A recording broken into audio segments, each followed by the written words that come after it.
আজকে কোনো জায়গার ইতিহাস বলবো না, চারিদিকে বাড়তে থাকা ক্রাইমের ইনভেস্টিগেশনের জন্য এক যুগান্তকারী আবিষ্কারের ইতিহাসের কথা আজ বলবো, যা হয়েছিল এই কলকাতায় এবং দুজন বাঙালির হাত ধরে। নমস্কার, আমাদের ইউটিউব চ্যানেল হিস্ট্রি এভিনিউর আরেকটি ব্লগে আপনাদের সকলকে স্বাগত। আশা করি আপনারা সবাই ভালো আছেন। স্কিপ না করে পুরো ভিডিওটা দেখবেন, তাহলে সেই দুইজন বাঙালিকে আপনারা চিনতে পারবেন এবং তাদের সম্বন্ধে জানতে পারবেন। আর আমাদের চ্যানেল এখনও যারা সাবস্ক্রাইব করেননি তারা অবশ্যই আমাদের চ্যানেলটা সাবস্ক্রাইব করে দেবেন এবং পাশে থাকা বেল আইকনটা প্রেস করে দেবেন। চলুন তাহলে শুরু করি। আমি সায়ন, আর আমার সাথে আছে পিনাকি। 1897 সালের 1 আগস্ট পশ্চিমবঙ্গের জলপাইগুড়ি জেলার এক চা বাগানের ম্যানেজার হৃদয়নাথ ঘোষ তাঁরই বাংলোতে খুন হয়। গলায় ধারালো ছুরির কাটা দাগ হৃদয়নাথ ঘোষের। খুনের ঘটনায় সন্দেহর তালিকায় প্রথমেই যার নাম আসে সে হল হৃদয়নাথের বাংলোর প্রাক্তন গৃহকর্মী রঞ্জন সিং, যে কিনা এর আগেও চুরির ঘটনায় 6 মাসের জেল খাটে। খুনের ঘটনাস্থলে পুলিশ রক্তাক্ত আঙুলের ছাপ দেখতে পায় এবং তাদের ধারণা হয় এটি হৃদয়নাথের আঙুলের ছাপ নয়, বরং এটি খুনির আঙুলের ছাপই হবে। আঙুলের ছাপের সাহায্য নিয়েই পুলিশ আটক করে রঞ্জন সিংকে। এটাই ছিল বিশ্বে প্রথমবারের মতো আঙুলের ছাপের সাহায্যে অপরাধী শনাক্তের ঘটনা। যদিও পরে আদালত হৃদয়নাথের খুনের মামলা থেকে রঞ্জন সিংকে খালাস প্রদান করে, কেননা তখনও আঙুলের ছাপের মাধ্যমে অপরাধী শনাক্ত বিষয়টি ভারতীয় আইনে সিদ্ধ ছিল না।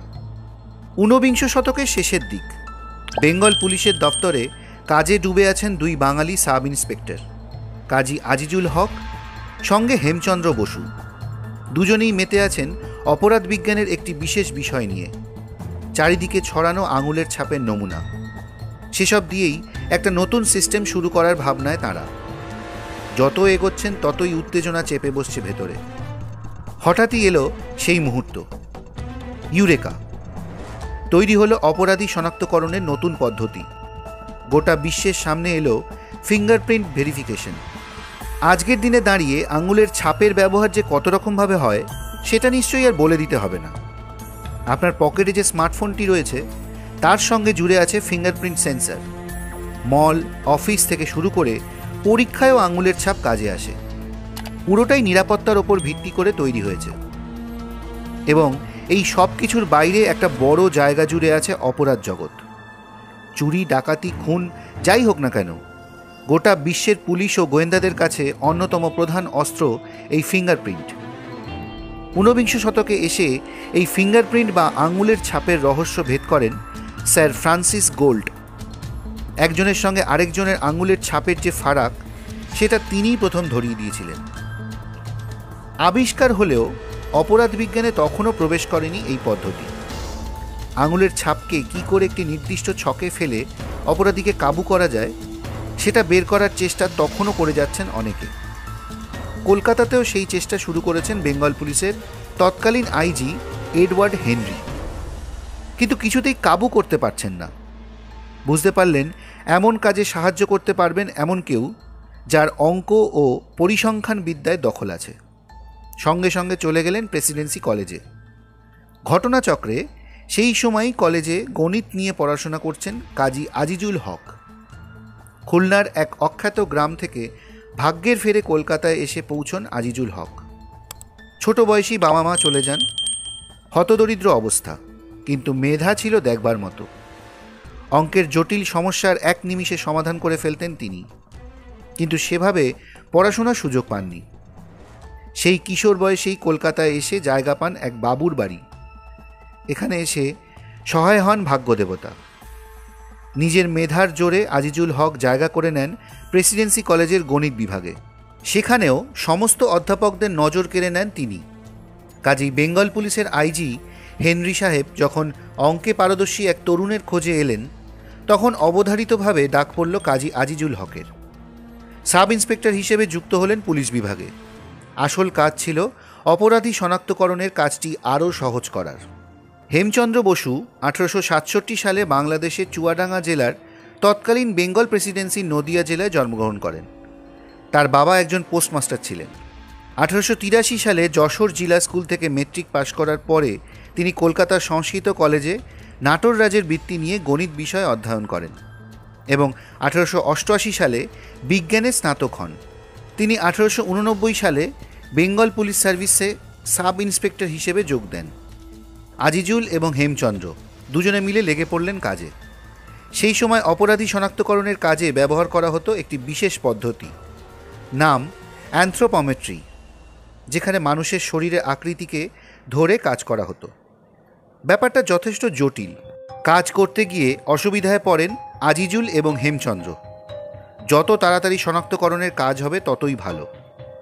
আচ্ছা, কেমন হয় যদি পুরো শরীরের বদলে মানুষের আঙুলের ছাপকে নিয়ে কাজ করা যায়? ততদিনে প্রমাণও হয়ে গেছে যে কোনো দুজন মানুষের আঙুলের ছাপ হুবহু এক হয় না। ব্যাস, এই তত্ত্বের ওপর ভিত্তি করেই শুরু হলো আজিজুল হেমচন্দ্রের কাজ।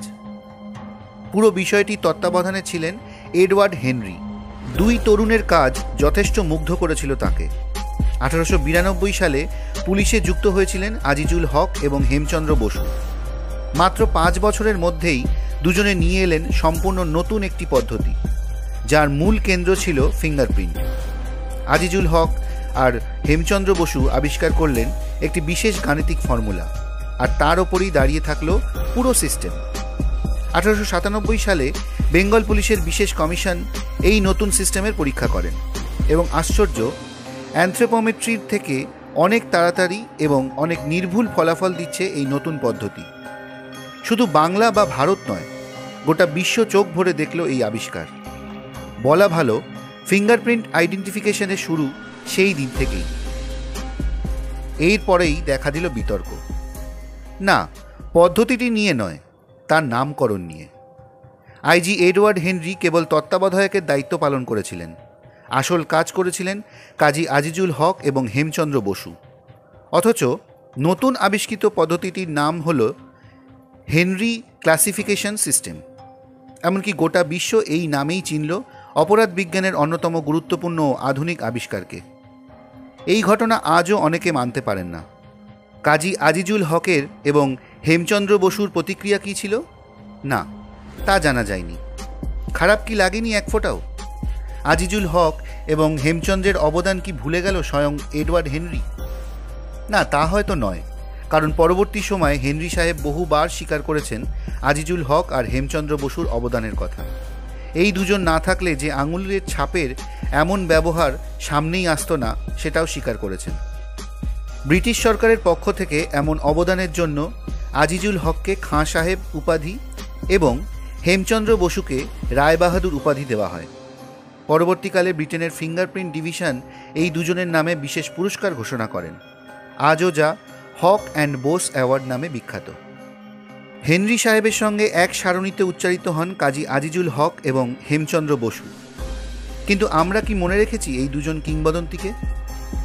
আঙুলের ছাপ দিয়ে পৃথিবী বদলে দিয়েছিলেন যারা, এই বাংলার বুকে বসেই যে সাধনা করেছিলেন তারা, যাঁদের অবদানে তৈরি হয়েছিল বিশ্বের প্রথম fingerprint bureau, Calcutta fingerprint bureau. আমাদের আজকের ব্লগটা আপনাদের কেমন লাগলো কমেন্ট করে জানাবেন। যদি ভালো লাগে একটা লাইক করে দেবেন, আর আমাদের চ্যানেল হিস্ট্রি এভিনিউকে অবশ্যই সাবস্ক্রাইব করে দেবেন এবং পাশে থাকা বেল আইকনটা প্রেস করে দেবেন।